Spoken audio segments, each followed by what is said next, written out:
Welcome to Fat Chicks on Top, the body positive, sex positive show with your host, Auntie Vice. This show contains explicit language not suitable for most minors or easily offended majors. It contains opinionated discussion about politics, race, sex, fat folks, gender, which may not be suitable for conservatives. Additionally, some shows may contain references to science, statistics, history, research, mathematics, and reality, which may not be suitable for American evangelicals. Hi, and welcome to Fat Chicks on Top. This is your host, Auntie Vice. Today's episode, we are talking drag, we are talking homeless youth, we are talking comedy. On our show today, we start with Eartha Tremors from the Windy City Imperial Court, and we talk about the history of drag, how it goes well beyond what you see on RuPaul's Drag Race, and how they got involved with the court. We also have a bit of our interview with Katori Knight, and they talk about their work with the Rebel Kings in Oakland and their drag. And we close with comic Shahera Hyatt from Sacramento, who is also the head director and researcher at the Homeless Youth Project based in Sacramento, California. I'm glad you're with us. I hope you stay through the break. Thank you. Katori Knight would like to note that while in this segment she states that her drag is more political than her burlesque, she understands that burlesque can be political and has performed political style burlesque with the body political.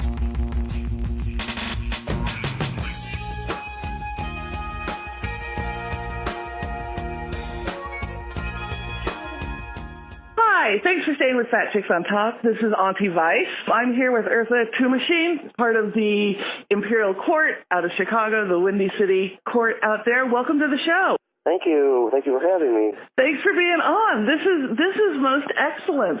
You are on our show today about drag and drag identities. So I guess we start at the beginning. What got you into drag? Well, I used to do drag just for Halloween, and then we adopted an 18-year-old. My husband and I adopted an 18-year-old. He passed away in 2012, but he's get a kick out of me getting up in drag. So the year he died, I was going to originally do Dame Edna. And I said, I'm going to go ahead and go through with it. And after he passed, and I did Dame Edna, and everyone just loved it. So for a year and a half, I was the court Dame Edna. And I felt him right beside me and the whole time going, you crazy bitch. What a wonderful tribute. So you bring up the court, so let's jump right in. So people have seen, most people are familiar with, the RuPaul's Drag Race and everything, but drag has a much more formalized structure through courts. Do you want to talk a little bit about the court system? Well, the court was originally founded by Mother Jose, who was an elected official in California, and she became the empress. She founded the organization as a drag. At that time, drag was kind of considered taboo. You're kind of arrested if you were caught in drag and stuff. But she fought the system and used the court as a way of raising money for LGBT causes and charities and things. And it's evolved over the years. We're now, 53 years now, or something like that. And so today, there's courts all over the country and stuff. What do the courts do today? They host events to raise money for charities. They like auctions, shows. They go into the community and do community service. Like in April, we're doing with the Chicago Leather Outreach. We're going to be serving Easter dinner to needy people in our area. That's great. Our court is big with working with the leather community. A lot of courts they're kind of separate. They have separate identities and they don't want to work with each other and stuff. But originally, the leather community and the drag community were one in the court, and we're getting back to uniting us again together. When it comes to drag identities, is it, an actual identity? Is it just, you get up on stage one night and do this? How do people come into these personas that they then manifest on stage? Well, I I've been in theater in high school and college and stuff, so I may come from a different background than a lot of people. But it's just something inside you that's, basically says, hey, this is what I want to do. I want to perform, and this is how I'm going to do it. And everybody has their own style of doing things. Mm-hmm. The one, you mentioned RuPaul earlier, and I was hoping you wouldn't because I'm not a fan. Well, I bring it up because there's people in the drag community have a lot of feelings about Ru. When her show was originally on, it was wonderful. It brought the drag community back into focus. But from what we're seeing here in Chicago, a lot of the new queens are emulating some of the stuff that is now on her show. The backroom scenes where they're all bitching and backstabbing and everything, and they bring that. Oh, that's what a queen's supposed to be. Mm-hmm. No, a queen is supposed to be, we help each other. We help our community. Not self-service. Yeah, and a lot of the concerns I've heard is that people are using it as a way to launch themselves as a performer rather than do the community service, rather than work on the connection with the community. Is that some of the stuff you see in Chicago? Yeah. Unfortunately, we've got our crown princess is trying to bring. She's a young queen who basically is one of us old timers in a way, because she sees that, and she's trying to bring in her drag friends and stuff, and she's doing pretty good at that. That's good. It's some of the ones who aren't like the RuPaul people. So it's not just all people with snarky comments and up there do kind of. I'm not even sure which queens to compare it to because there's so many of them. Just be kind of snarky and bitchy. It actually, my experience with the court when I got involved with it 25 years ago was much more of a supportive space, especially for people of color, people who were poor, people who didn't have an outlet for their identity anywhere else. And I don't know, is that still part of the court, or has that really faded? It's still part of the course, but it seems like for a while it kind of waned a little bit, but everyone's trying to get back into it. Yeah. I'm trying to include everybody. And is that part of your work with the leather community there in Chicago? Mm-hmm. Okay. And we include straight people too, straight supporters. That's great. And it's come up here, I'm based out of Sacramento and stuff, and there's been some controversy with people who are straight, who are not even necessarily allies of the gay community, doing drag as a performance and a way to get into certain performance spaces. Have you seen much of that, or is it still predominantly gay? From here in Chicago, from what I've noticed, it's all gay people. Yeah. So we've had some drag kings on, and, quite a few of them identify now as non-binary or trans. Is that also true on the male side of the court? We've got a few. Yeah. And we're very, very, very supportive of them. And that's been one of the issues that's come up with some of the more well-known performers, is this split between drag queens and the trans community. There seems to be some bad blood at times. Did you want to address any of that?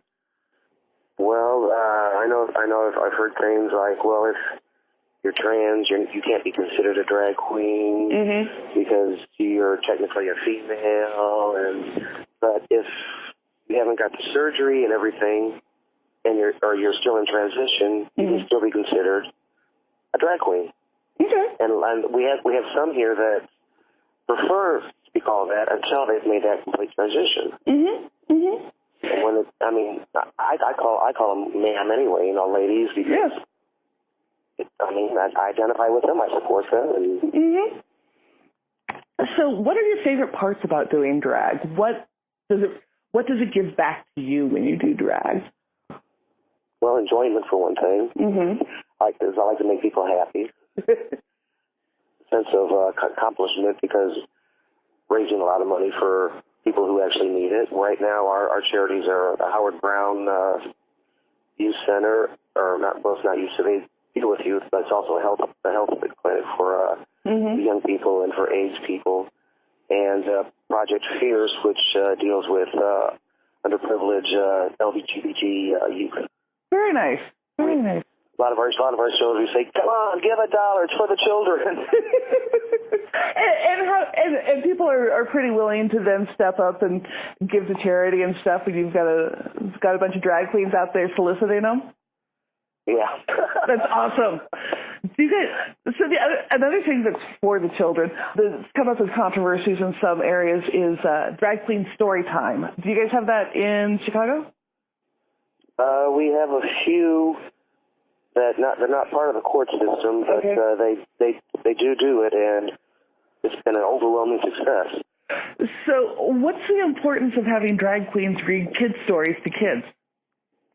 Well, it's kind of gives them a more sense of imagination, and some of the kids who may be questioning themselves or don't know about other divisions of life, gives them a sense of, hey, I like this.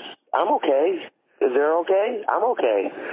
And I think that's a huge part of having drag visibility is you realize there's just not one way to do gender. There's not one way to do performance. Like, that's one of the powers of seeing all of this. Now, the court is also competitive, correct? In terms of you get titles and you compete for positions in the court to be empress and all of that, right? Well, it's sort of a competition, yeah. Sort of. We have holding. And so for your court, you've got the whole court, but for the title holders and stuff, what are their roles? The ones who are our court is different than a lot of the other courts. We have an upper house and a lower house. The lower house are the duchesses, the dukes, the marquises, marquesses. They don't have to put on a show, but they can still be part of the thing and help raise money with a title. Okay. It's for like people who don't want a total commitment or who can't afford to do trips and things like that. Then we have the upper house, which is the Emperor, Empress, the Imperial, Crown Prince and Princess, the Crown Prince, Princess, Princess, Prince Royale, and Prince and Princess.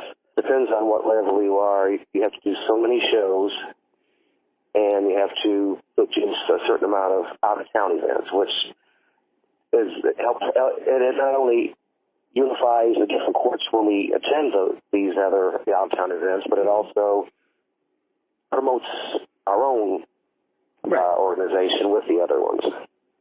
So in case we need help, we can ask them for help, and if they need help, they can ask us for help. That's great. So since you started as Damon, and you now have your whole own persona, has it changed how you see yourself, or is this just an amplification of part of you that didn't have a voice before? A little of both. A little of both?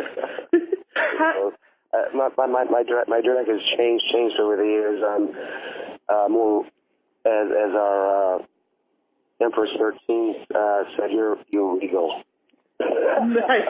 Instead of because I used to be my unofficial drag mom is Miss Lucy Fuzi, which I'm sure you probably may have heard of. Fuzi. And she's a character. She says, I am not a drag queen. I am a character. And for years, that's what I said I was. I was a character. Finally, everyone in the court's like, no, honey, you're a drag queen. Like, fine. Fine, I'll accept that I'm a queen. I'll wear the crown. Being the boys, I feel like a lot of times don't seem like I'm making a contribution to anything, even though I sign online petitions and I do this and voice my opinion here and there and stuff. But when you're in drag, you feel like you're accomplishing a whole lot more. That's great. So it's real empowering to be able to raise money, to talk about issues and stuff, and it's easier to do in a drag persona for you? Yeah. That's fantastic. And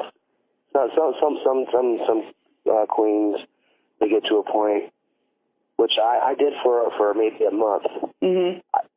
I had it, my husband was like, maybe you need to kill off Eartha for a while, but I didn't. I dealt with it. Mm-hmm. My brother-in-law had passed away, and we were supposed to have a show that night, and it's like I'm getting ready. Like I gotta go. I'm scheduled to perform. You know, we gotta do this, and he's like, your brother-in-law just passed away. You can't tell the difference. I was having telling you the difference between Lindsay, myself, mm-hmm.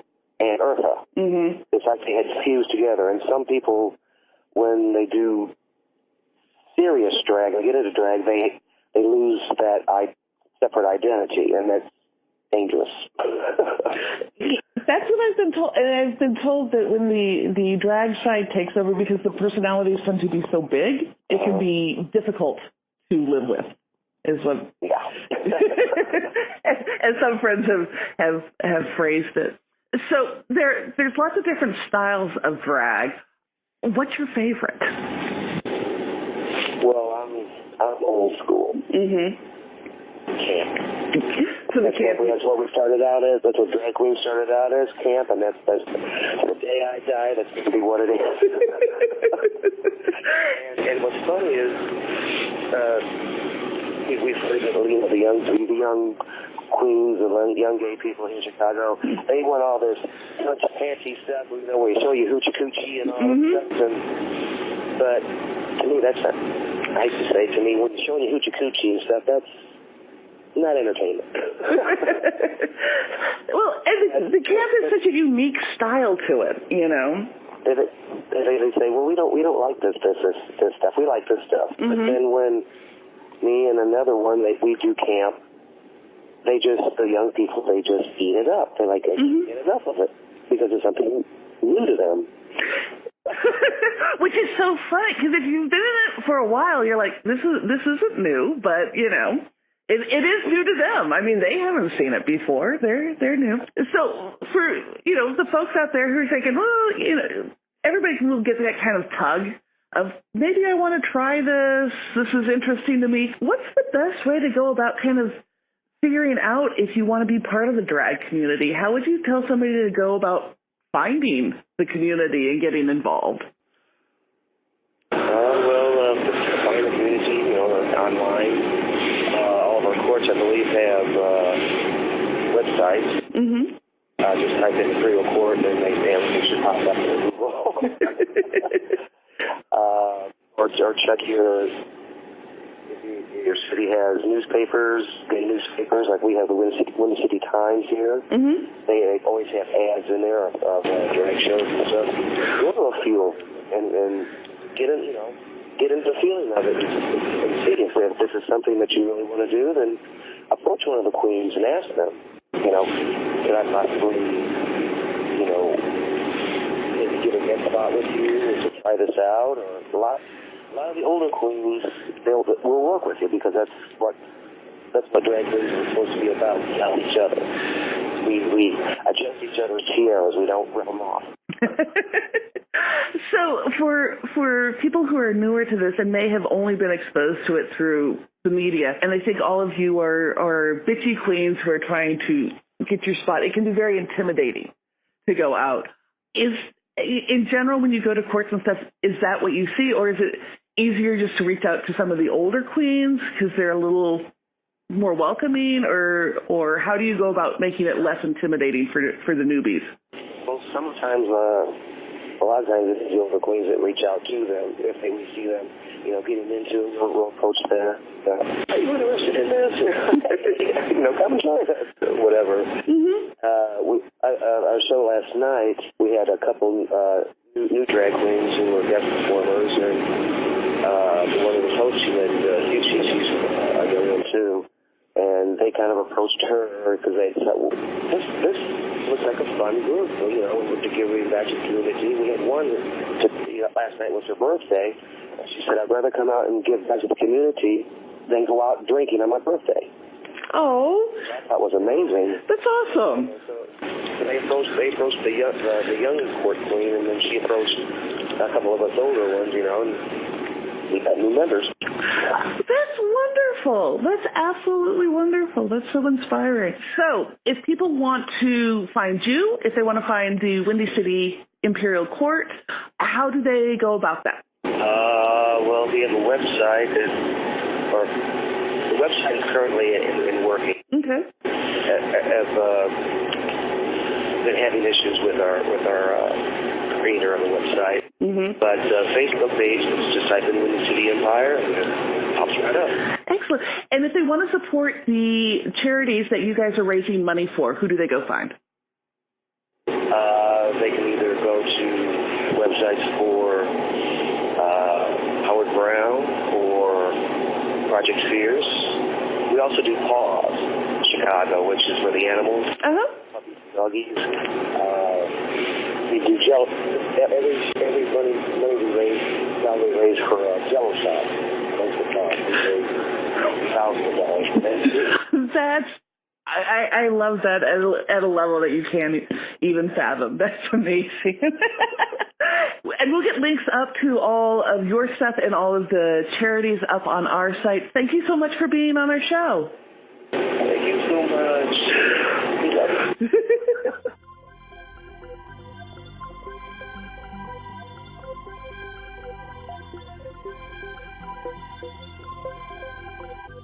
Hi, you need music, a sound guy, or a podcast done? Well, why don't you call A Serious Productions? Hi, my name is Sharon, founder of A Serious Production, a mobile DJ company and audio production for podcasts and music. Our DJ service handles birthdays, graduations, weekend weddings, weekday weddings, speaking events, etc. Our ASP staff has 15 years in DJ, audio, music, and podcasts. Our ASP staff will help you to create a combination of services which meets your unique needs. We can provide custom price bids for your jobs. We offer discounts for multiple services, repeated customers, and special sales. Please ask the staff about repeated business and discounts. Our podcast special we have now is recording, editing, mixing, and uploading up to 100 minutes of recording for $500. For more information, please call 707-867-1411. That's 707-867-1411. Or come to our website, aseriousproduction.com. That's aseriousproduction.com. Can't wait to hear from you. Thank you.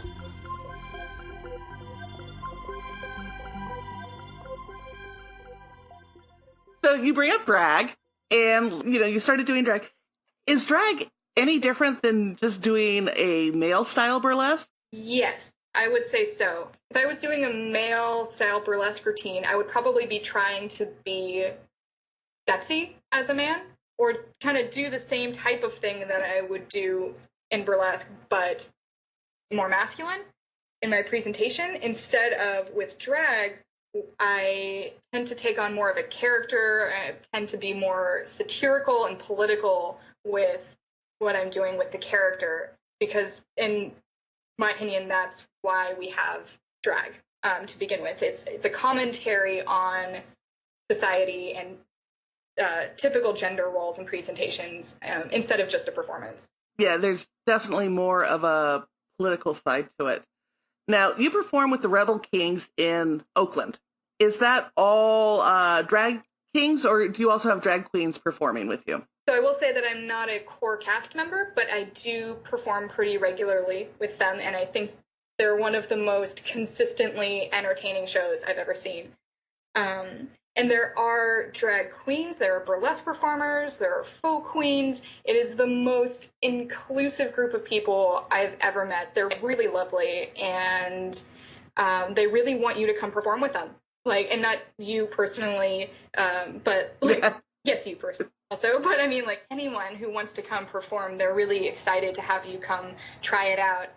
Yeah, I've got to work with a few of them at private events, and the cast is phenomenal. They're great folks.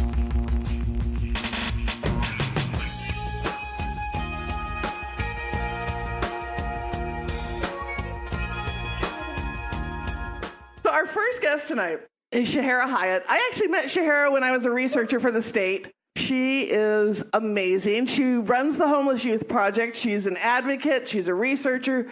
She's a comic. She's hysterical. And she's coming to the stage now. Welcome, Shahera. Oh my gosh, yeah, thanks so much for having me. I am super excited to show you how poorly I am at sitting still. I didn't even know that was a bi thing. I was like, I'm the least comfortable person, so I'm always just like fidgeting. Yeah, like I just thought it was me. And then I started reading, and it's like, yeah, you don't know what to do with your hands or sit in the chair. I'm like, okay, I can't argue. Like, I hate that these stereotypes are true, but damn it, they're true. Right. And the lemon bar thing too. I'm like, yeah, absolutely. Like, you're not going to argue with that, are you? That, no. Yeah, they're what a great cookie, though. Like, at least it wasn't Excellent. like I don't know, what's a gross cookie? Like oatmeal raisin. Yeah, like a high drop. So I wanted to start with some of the more serious stuff. You're still working for Homeless Youth Project, right? Yes. Mm-hmm. And so just in general, why do we focus on homeless youth versus the homeless population in general? Are there differences between the groups? Yeah, there's definitely differences between the groups. I mean, I think that a lot of people do focus on homelessness more generally, which we have noticed means that a lot of times youth and young adults get left out of the conversation. So when you're just thinking about homelessness more generally, what it tends to default to is sort of sometimes like a single adult, chronically homeless population, like the more like visible homelessness that we see on the streets. And then what gets left out, a lot of times like family homelessness, child homelessness, youth, young adults. We tend to focus on those like teens to young adults who maybe aren't with their families, so they're homeless and unaccompanied, because there is a real need to talk about that community specifically because they need specific interventions, right? Like you all know, I mean, just that age period of adolescence is such a unique time in terms of our development, so they really do need things that are tailored for their stage in life. Yeah. Well, and it affects LGBTQ kids a lot more frequently, correct? Yeah, absolutely. And that's actually how I got really passionate about getting into this homelessness space, was learning that, you know, LGBT youth are 20 to 40% of the population of young people experiencing homelessness.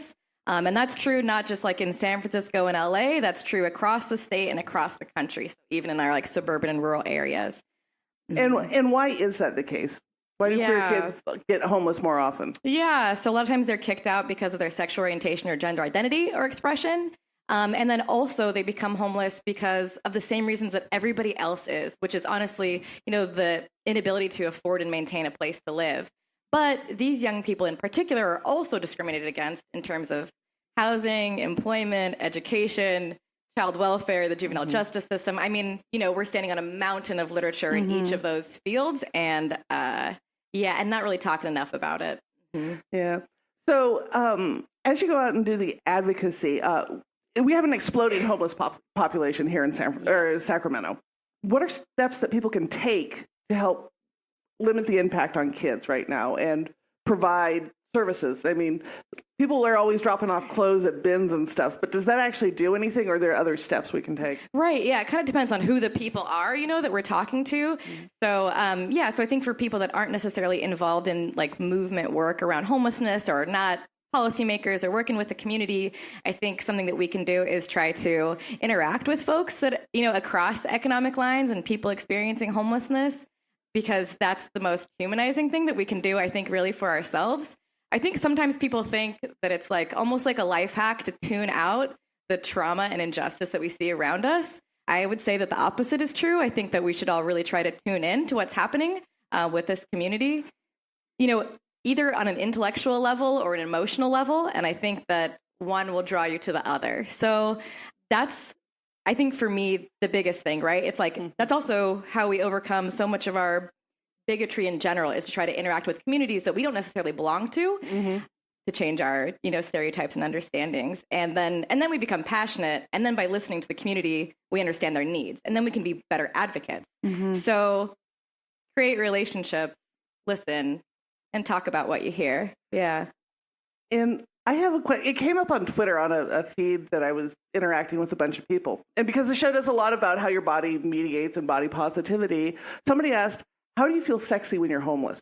Mm. And so my question would be, is that something that people deal with, or are all the other needs so much more? Because sex is kind of a fundamental thing. Right. So is that something that's ever really been addressed for people, or do we need to address it? I don't think that's something we talk about very often. I mean, definitely people, with and without a place to stay have sex. And that's of course a thing. But in terms of feeling sexy, I think that, it really does hurt people's self-esteem a lot of times. And and it's about really like the projection from society toward them, that hurts their self-esteem. Yeah, there's no like safe spaces for any of that to happen. And because when you don't have a place to live, you have to do all of your activities out in public when you're unsheltered, which is one type of homelessness. Yeah, it can mean you can get caught up in the criminal justice system, which for me is one of my biggest causes around homelessness specifically, is that intersection with the criminal justice system. And that's an important point that's not talked about in our field. Yeah. So in that field and in the work you're doing, do you have stuff coming up that you want to talk about with that or anything before we do a hard turn? Sure. Yeah. Just real quick, I'm focusing on college homelessness in particular right now. So, we know that in California, 1 in 20 UC students, 1 in 10 CSU students, and 1 in 5 community college students experienced homelessness at some point in the past year. So that's true in our state. It's really a bigger problem than I think most of us, even myself, would have expected. So we're writing a report about that. We're evaluating what supportive services are available on college campuses for homeless students and talking about what exists and what the gaps are. Yeah, so we've got a report coming out soon. That's insane. I can't. I was going to say, as an educator, I used to teach high school, and we had a number of students that would get accepted to school. They would do that hard work, and then family wouldn't agree with them, or something would happen, and they would find themselves in a place of being accepted to a prestigious college, unable to pay for it, and trying to go make it anyway. And it's, I think sometimes even as teachers, we think, oh, we did the hard work, you're into college, but we forget, no, that's a whole other journey. Right. And that's heartbreaking that, you do this work. And I think oftentimes in our society, college is painted as a way out, and it's right. That's not accurate. Yeah, it's education can be a pathway out of poverty, but also it can really saddle people with a lot of debt. So I think it does kind of work both ways. And if you don't have that family support around, making those choices with informed consent, it's difficult. It's a huge challenge. Mm-hmm. Well, and just trying to get through school as a homeless kid. It was hard enough living in a New York dormitory. That was bad. So I can't imagine trying to do your homework in a car and not having a place to stay regularly, couch hopping. Totally. And people are resilient as fuck. And they do all kinds of impressive things, even when they can't meet their most basic needs. But we shouldn't be putting people in that position. You know, I mean, even that trope of living off of ramen while you're in college, it's not cute. And that's, just not going to set people up for success. Yeah. I mean, it's something I see a lot in educators. The one thing I wish that we could change is just focus on things like ACEs and whatever, but just understanding kids who are coming up, from young ages, if they're living in a car or staying with people or couch surfing or whatever else, they are not going to have access to things that we think are make you a good student. Right. And it's super frustrating to see teachers kind of push back against that. And it's no, they didn't do their homework. It's not personal against you. They live in a car. Totally. Settle down. Mm-hmm. It's also middle school. Right. Don't calm down. It's more real than they're we're not just all crying over dances and hormones. There are kids with real shit, and let's maybe meet them there. So let's do a hard turn. You are sporting the bisexual bob. Yes, I know. I noticed a few in the crowd. For those of you who don't know, this is a popular hairstyle. I also think bisexual bob could be the name of a bunch of dudes I dated in college. But I mean, as a performer, you had to decide what your stage look was, and you sport that and a fanny pack. Yeah. So what? I have to ask, what went into those decisions? Yeah, it's great. I get to come out before I've said a word. I think what informed these decisions is already that's how I dress. So I didn't do anything differently to take the stage. When I turned 29, 4 years ago, I just started having problems with my feet. So that led me to wear tennis shoes. I had problems with my back. So then I was not wanting to wear a purse. So I switched to the fanny pack. it just created like kind of a sporty gay vibe, and I've really run with it. Yeah. I've seen you out of comedy, and it is legit. Like the fanny pack is just, it's real. It's not. It's darling. No, it's not your stage. No, it's just you. Yeah. And my little brother did have a fun idea that I should put those like crazy snakes in my fanny pack that like pressurize. I'm really bombing, God, I just the big gun. I want you to do that at an open mic when someone is terrible or telling like rape jokes on stage. Right. You just like crazy snake them off the stage. Right. That's my new dream. Yeah, please make it come true. Absolutely. And I think Crazy Snake should be a band name. Yeah. Absolutely. I love it. And I will play people off for saying rape jokes on stage. I know. I love you for it so much. But, absolutely.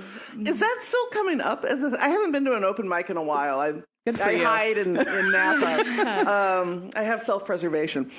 Yeah. But people are still doing those? Yeah. And I would say it happens less than when I first started, which was like pre-Me Too movement. So I see a little bit less of it. Honestly, sometimes just because that has become a topical issue, this like Me Too movement, then men unfortunately try to like grapple with it from the stage, who haven't even tried to grapple with it, like, you know what I mean, from their own, hearts and brains first. But Shahera, they have such edgy takes. I know. Don't silence the edgelords among us. How dare you? And I am a sensitive Cancer. Yeah. So. Oh, why don't you just leave? That's what Cancers do best. I stick around way past anybody else. Yeah. I mean, whether it's a party or a relationship, I'm like the last one there. Are you? I promise. Yeah. Just follow the rule. You never leave until somebody asks you, and they'll let you know when it's time to go. Right. I admire your fortitude in running an open mic regularly. I truly, it's not for the faint of heart. Yeah, well, and I get to like host or co-host two of them.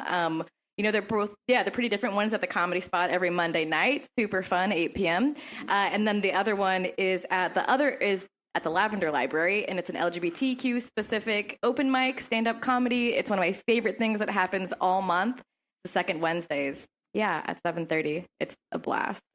So you guys both do stand-up and everything else. Yeah. Do you see people grapple with issues that are going on within the gay community? Biphobia, colorism, any of that come up on stage? Again, I've been out of the loop for a minute. You know what's super interesting? And Amy, I'd be curious to hear any of your thoughts on this too, but my sister who's also queer, she came to like a queer comedy show, and she was kind of like, these are all gay jokes for straight people.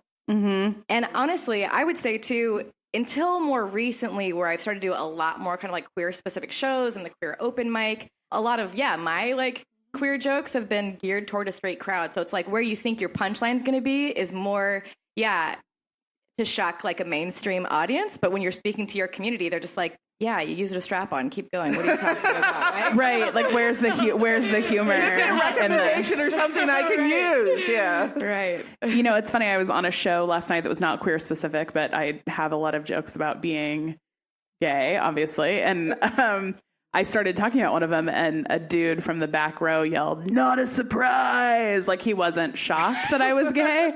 And it really, it kind of shook me in a way that I wasn't expecting. Because, I've been heckled before, but I realized, so much of being a queer person is making yourself palatable to a straight audience. And when you feel like, I'm not even going all the way in, dude. And that's still the way that you're talking to me.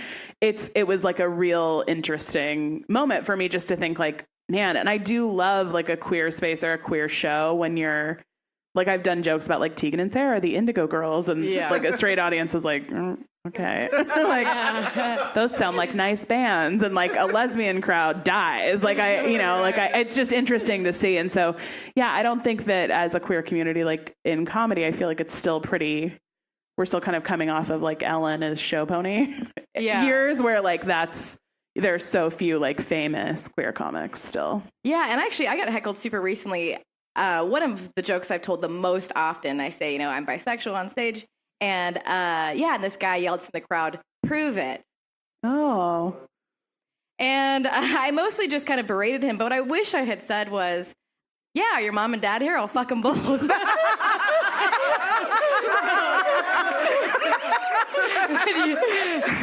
you guys have to benefit. Clearly, this is not a straight audience. God, I would I like that. That's number one. Now Crazy Snakes is now dropped to number 2. I'm just letting you know about things I want to see you do on a stage. We're working on my new 5. Yeah. That hot 5 is going to be so good. So how did you move from serious researcher into comedy? Like, that's a step. Yeah. It's a big, big step. Yeah. I've been doing, advocacy around youth homelessness now for almost 10 years. So in September, it'll be 10 years at the California Homeless Youth Project. Which is just hysterical, right? It's absolutely wild. Time has flown. And then I've only been doing comedy now for a little over 3 years. So yeah, it's something I'd always considered doing. And like so many things, I mean, I'm a lifelong learner. I'll just like take a lot of different types of like adult ed, like, I don't know, I learn Spanish, like all the time. And so I thought comedy was going to be one of those things that I tried, to just like see how it goes. And then like a lot of us, I got fucking obsessed with it. And then, I didn't even move into it with any intentionality, which is something now 3 years in, I'm starting to think about, like, okay, what does it mean for me? Because, the learning and experimentation and performance are my favorite parts, and I'm trying to just stay focused on that stuff. Does it translate over to your other day job? Yeah, okay, so actually really cool. In 2 weeks from now, I'll be in D.C. at a national conference on the criminalization of homelessness, and I'm doing comedy at the reception. So that's awesome. Like the perfect blend of what I do. And, some of you maybe seen stand-up, my stand-up, I do some jokes about homelessness just based on what I've learned that are punching up, because usually when homelessness is invoked from a comedy stage, it is always invoking stereotypes and it's always about that crazy homeless person doing something wild. And it's like, yeah, no shit, man. People have untreated mental illness. It's not the funniest thing I've ever seen. So it's nice to flip the script on that. And I think that honestly, to me, has a bit of a chilling effect on some of the other comics that would be doing homelessness jokes, especially at my open mics. Yeah. Yeah. There's a surprising number of people that feel like that's an easy target. Yeah, and I mean, I love your, like, what are you, jealous? And we like at my house, we've adopted that as like a line frequently, not just, about that, but just it's great. And it's such a good. Thanks. Okay. So we have this point on the show where we ask all of our guests 4 questions. Okay. So my first question is, what is your go-to munchie? Ooh, I get high every night, so I'm encourage that. There's always something. I'm a chocolate queen for sure. It's got to be like a chocolate bar, like a good one. Yeah. Do you have a preferred brand? I don't know the brand name, but there's this one. It's like it's got ginger and lemon in it, and dark chocolate. It's really, really good. It's kind of spicy. That's fancy chocolate. My favorite one. I like it. What is the worst advice you ever got? Let's see. Someone, when I first got into this whole, field of social work, I was a drug and alcohol counselor. And somebody told me they will eat you up and spit you out, to not pursue it as a career while I was pursuing my education to do this job that I was hugely passionate about. So that was some foul shit this old dude tried to say to me to just like derail my life plan. I'm stunned to hear that it was a dude. Yeah, right. What do you mean? And they didn't. So there you go. Screw you. Yeah. What is one thing everyone should try in a lifetime? Gosh, it's definitely not for everyone, but I'm going to say Burning Man. You guys, we live so close. I was like, it's a blast. If you're at all into a desert vibe, it's worth it. If you're not, don't, obviously. I got to say, I have very strong feelings on camping. Yeah. And luckily, so does my partner. This does not I need portable medical equipment to sleep. This does not camp, right? And luckily, I date a man who was in the military, and he did his time and has no need to camp again. And we have friends who are burners, and they're getting married next weekend, and it's like this 3-day camping event, and we got the invitation. It's like, you can come up, you can bring a tent and camp on the land. And he's like, we're getting a hotel, right? This is like, before you RSVP, we're getting a goddamn hotel. I'm like, this is why we work so well together. I'm like a secret wannabe burner. It's always right as school is starting, so I've never been able to go. But like truly one of the biggest regrets of my life is being 21. Someone offered to take me, had a ticket for me, And it was like before, like I'm 36, so this is like vintage Burning Man when it was still like not, San Francisco just moved to the desert. No disrespect to burners. And I just think about it all the time. Every year when I see them going, I'm like, go, have the best time. I'm so jealous. I will go eventually, and I will either love it and like try find my true self, or need to come home after like one night. I don't know which yet. We'll find out, I guess. Yeah. Well, I love the fact we live in an area that now 3 weeks before Burning Man, Orchard Supply and Home Depot are like, do you need to finish your Burning Man statue? We are having sales this week. And it's like ad campaigns. Yes. Like I was driving in the car, and it's like, Orchard Supply now has, discounts and all your needs for Burning Man. I'm like, how the fuck did this become like corporate takeover? Like I feel like it's time to start a new thing. It's like it does have really like radical queer values, which is really sweet. I mean, it's like a big art party, of course, but there's some depth to it too, which honestly, I mean, it's my dream. Yeah. Someday. Yeah, I believe in you. Yeah. And you bet the last. Oh yes. What is something that you're grateful for? Oh gosh, I'm gonna say right now, I'm really grateful for my sweet supportive partner who is here tonight and here at so many of my shows. He is the best. He's a true peach. Yeah, I love him a lot. So, if people want to find you, if they want to go to your mics, if they want to see your shows, you've got several coming up. Where do we go? Yeah, okay. So tomorrow night, I'll be at the Punchline, 7 p.m. I'm excited about that here in Sacramento. On January 7th, I'll be in Santa Cruz at the Poet and the Patriot.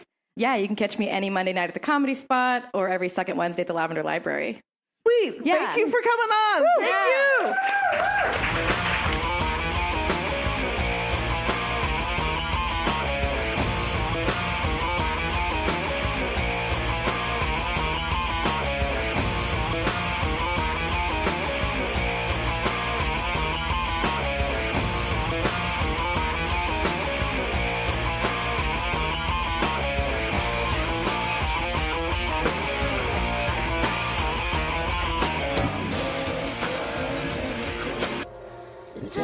Of the world. This has been a Fat Chicks on Top presentation with your co-hosts, Auntie Vice and Wendy Lewis.